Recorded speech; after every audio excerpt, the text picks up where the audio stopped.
એક ગઝલ પૂર્વી શુક્લ દ્વારા લિખિત. ટાઇટલ છે શું કહું.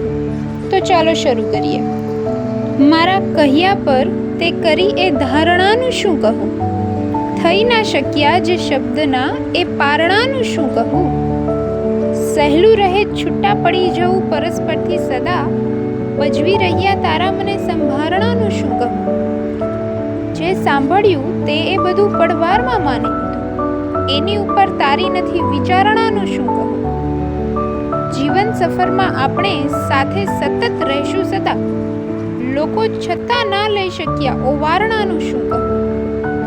માંગી લીધી માફી કરેલી ભૂલોની ઓછી પડી, ઉપરથી મારામાં કર્યા સુધારણાનું શું કહું. લેખક છે પૂર્વી શુક્લ. Thank you.